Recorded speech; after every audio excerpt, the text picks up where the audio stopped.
नमस्ते दोस्तों। सावन की आप सबको बहुत बहुत शुभकामनाएं। दोस्तों, आज हम बात करने वाले हैं अपने शिव बाबा की। कहते हैं कि शिव बाबा बड़े भोले होते हैं और जो भी उन्हें मनाना चाहे बड़े प्यार से मना सकता।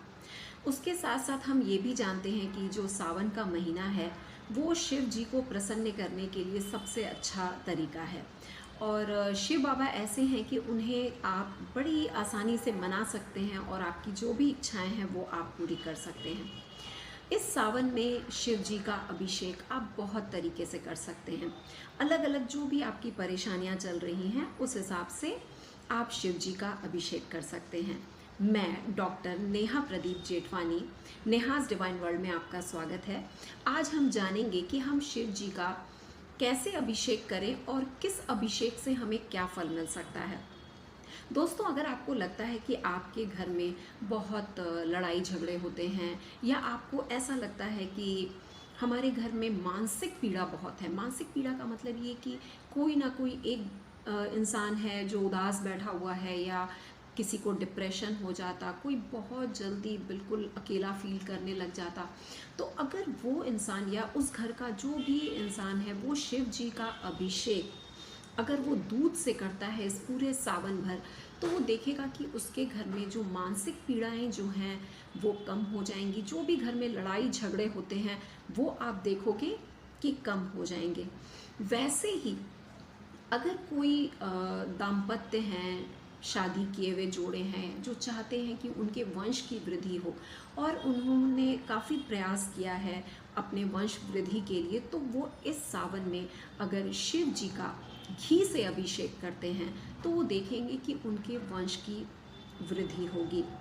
अगर कोई इंसान अगर ये सोचता है कि नहीं, मेरे घर में जो है पैसों की बहुत तकलीफ़ होती है, यानी कि जो उनकी भौतिक इच्छाएं हैं, बोलते हैं ना कि भौतिक सुख होना, तो अगर उनको लगता है कि भौतिक सुख नहीं है उनके घर में, तो अगर वो इत्र से पूरे सावन भर शिव जी का अभिषेक करते हैं तो उनके घर में आप देखोगे कि उनके घर में भौतिक सुख की प्राप्ति होने लगेगी।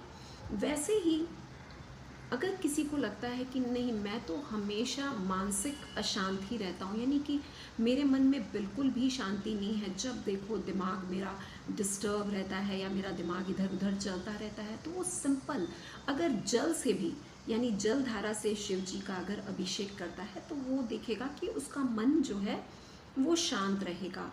वैसे ही अगर लगता है किसी को कि उनके घर में सबसे ज़्यादा जो खर्चा है वो होता है दवाइयों पे, यानी एक इंसान बीमार होता है उसका इलाज कराओ, वो ठीक हुआ नहीं कि घर का दूसरा इंसान बीमार हो गया, यानी उनके घर में बीमारियों का सिलसिला चलता रहता।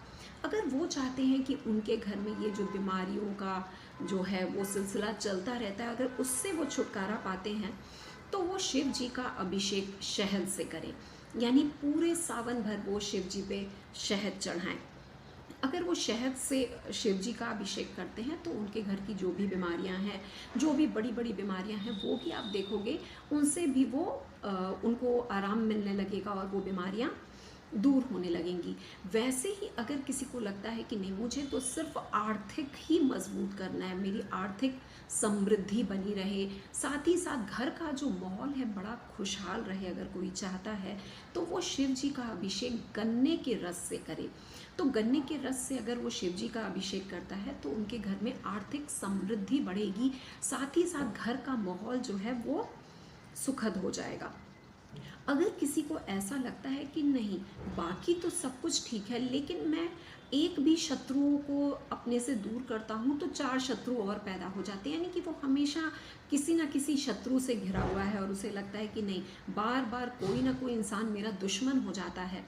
अगर ऐसे केस में अगर उसको लगता है कि मुझे शांति चाहिए, घर में माहौल अच्छा रहे, मेरा मन शांत रहे और मेरे जो भी दुश्मन हैं उनसे मेरा पीछा छूटे, अगर कोई ऐसा चाहता है तो फिर वो सरसों के तेल से सारे सावन भर शिव जी का अभिषेक करे।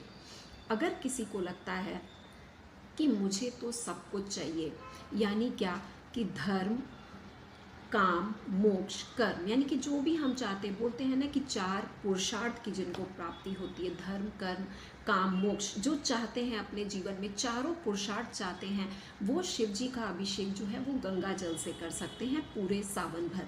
तो इस तरह से सावन भर शिव जी का अलग अलग तरह से अभिषेक करके हम शिव जी की कृपा अपने ऊपर बरसा सकते हैं, और जो भी हमारे मन में इच्छाएं हैं वो हम पूरी कर सकते हैं। अगर कोई चाहता है कि मेरे मन में मैं अभिषेक तो करूं, लेकिन मैं इसको और कैसे पावरफुल बनाऊं, तो अभिषेक करते वक्त अगर कोई महामृत्युंजय जाप अगर बोलता है, और साथ साथ किसी भी तरह से जो भी आपको उपाय बताए गए उनमें से अगर कोई भी आप उपाय लेकर के किसी भी तरह से अगर आप इनमें से शिव जी का अभिषेक करते हैं, तो आप देखोगे कि आपका फल जो है वो चौगुना हो जाएगा, और बहुत जल्दी ही आपकी जो भी विश है वो पूरी हो जाएगी। तो इस सावन शिव जी की कृपा आप सब पर बरसे, खुशियाँ लाए। बोलते हैं ना कि हरियाली आ जाती है, तो हरियाली का जो संबंध होता है वो हरे रंग से होता है, और हरे रंग का संबंध हमारे हृदय से होता है। तो इस सावन जो है वो सबके घर में खुशियाँ आए, हरियाली बनी रहे, घर में सबके सुख समृद्धि बनी रहे, शांति बनी रहे, स्वस्थता बनी रहे। तो इस तरह से आप शिव जी को अच्छी तरह से अभिषेक करके सारे सुख शांति की प्राप्ति कर सकते हैं। और फिर हम मिलेंगे। नमस्कार। ओम नमः शिवाय।